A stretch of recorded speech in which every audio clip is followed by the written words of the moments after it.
Listen to this video. Take 10 minutes out of your life, go look in the mirror, look yourself deep in the eyes, look at yourself, and decide, are you a fucking loser? Because if you're a fucking loser, you can go read and watch a bunch of shit about motivation to try and convince yourself to do a little bit of work. Or are you a winner? Because if you're a winner, you don't give a fuck how you feel. Work needs doing and it must be done. I don't believe there's a person on the planet who pays attention, tries their best, is never lazy, is on time, works hard, has a mentor, and is giving it his all, who isn't rich. I don't believe it.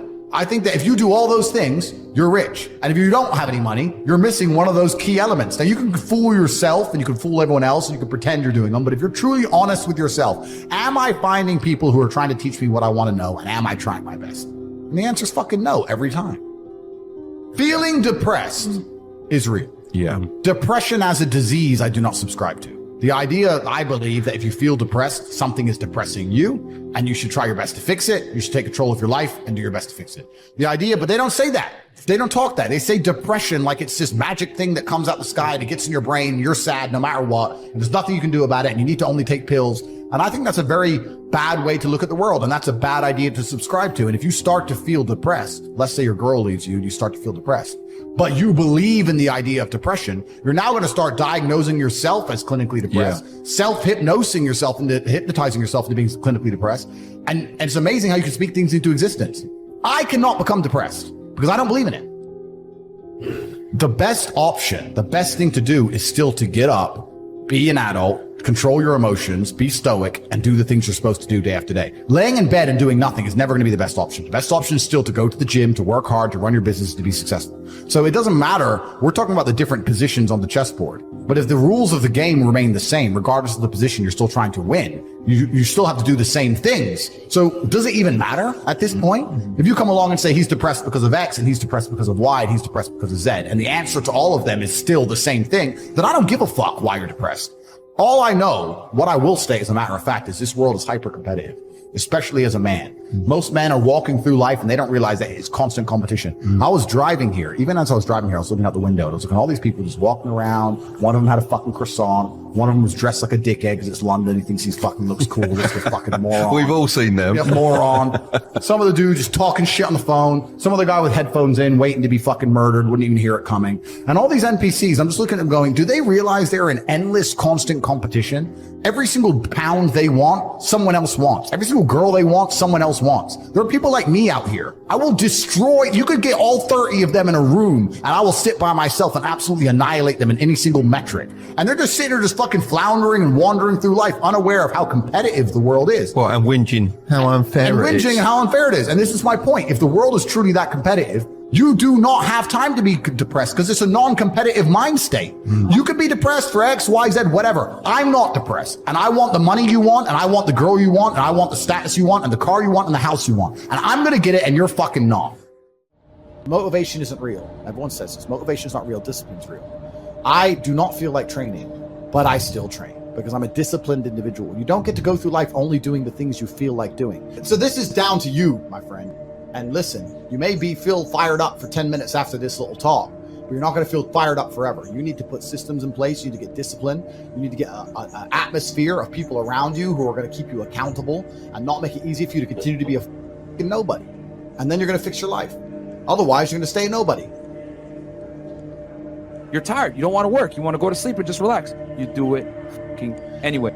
That is the most basic imperative of the masculine frame, which has been destroyed in real time. They are trying to convince you that you should act how you feel. You should show more of your feelings. If you feel this way, you should show it. If you want to cry, cry. What I'm saying is the reason they're trying to bring out emotionality in you is because of exactly what Myron said. Most of the time, you don't feel like doing the things you're supposed to do. But the true masculine frame throughout history was doing the things they didn't want to do, but they knew they had to do because they had honor and duty. That's what honor and duty means. Do you think the men on the Titanic wanted to stay on the fucking Titanic? No, we're men. We have to stay. We're scared, but we must. It's our duty to let the women and children on the lifeboats. This is masculine duty. A good man controls himself.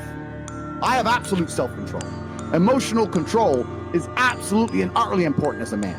I'm saying that you need to understand as a man There are certain principles under which you act, regardless of how you feel. I can wake up in a terrible mood. I can wake up sad. I can ache. I can have a busy day, stressed, etc. I will complete the same tasks as if I woke up in a fantastic mood. I'll do the same things because how I feel has no bearing on the things I'm going to do with my day, because I have duty to myself and to my bloodline. Because you think there's something wrong with you. You go, well, I lack motivation. I don't have the motivation to go to the gym. Well, here's the news flash. Neither did I. And I still did it. So now what are you going to say? Now you have no excuse, right? Oh, you're scared to get in the ring. So was I. I still did it. Scared to get in the cage. So was I. I still did it. Being a man isn't about not feeling things. It's about acting the way you're supposed to act, regardless of how you feel. We act. We're men of action. We get things done. So the world got built. All of it. All the men who built the skyscrapers felt scared. They did it anyway. You need to become a man of action. Stop worrying about how you feel and start worrying about what you're supposed to be doing. How about that? I've always been disciplined myself because I've always lived a disciplined life.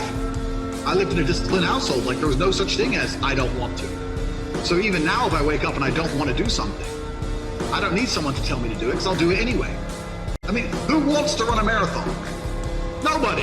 Who wants to do that? You just do it, don't you? Because, you know, it's the thing you're going to have to do, and you have to blood, sweat, tears. There is a version of the world where you can feel things and really not give a f how you feel. Like, if I feel sad, it does not change how I act, and it does not change the things I do. If I don't feel like going to the gym, I go to the gym. If I don't feel like working, I will still work. If I wake up in a happy mood and I have a business to run, if I wake up in a sad mood, I have the same shit to do. I'm going to get it done. So where's the importance of it? It's in my mind, that's how I view it. Like, how does that affect what I'm going to do? Well, nothing. It doesn't. I had a guy message me. This is a long time ago when I used to reply to my own emails. Too big now. But he said, I don't have any stories. My life's boring. I said, bro, where do you live? He said, Madrid. I said, bro, ride the train from Madrid to St. Petersburg. Ride the train from Madrid to Vladivostok. Do the Trans-Siberian Railway. Cost you like $300. He goes, oh, but what if I get robbed? Exactly! That's exactly the point! What if you get robbed? Now you have a story. Maybe you'll die, maybe you won't. But you have a story. Don't bring your watch. If you got a Rolex, no one wants to rob you anyway. Don't worry about it. You're brokey. Get on the train. There has to be that degree of risk to even have a story, because when you have a story, then you can communicate the story.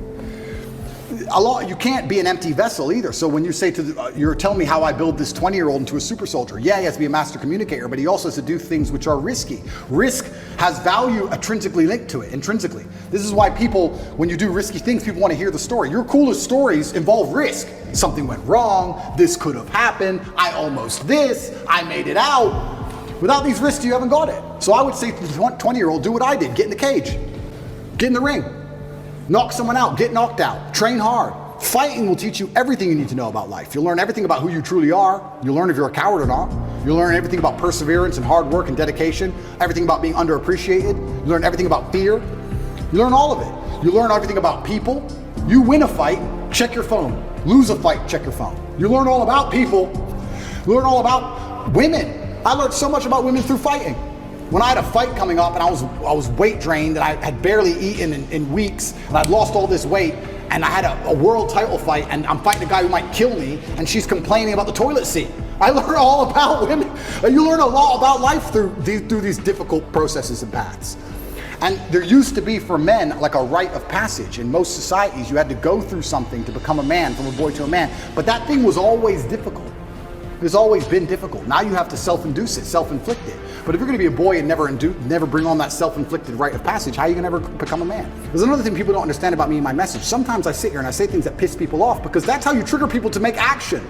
I have often written emails or done videos, especially to men when I want to help men, to piss them off.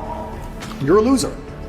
You're a dumbass. Andrew, why do you mean? Because you're not going to go to the gym unless I tell you you're a fucking loser. And you are a loser, and I'm not lying to you. You are a loser. The emotional trigger you need to get up off that chair is the fact that you're not important, nobody cares who you are, any girl you're ever in love with I could take, and you're insignificant. And when you die, nobody's interested. That's your fault. You could have been something else. You did that. You failed.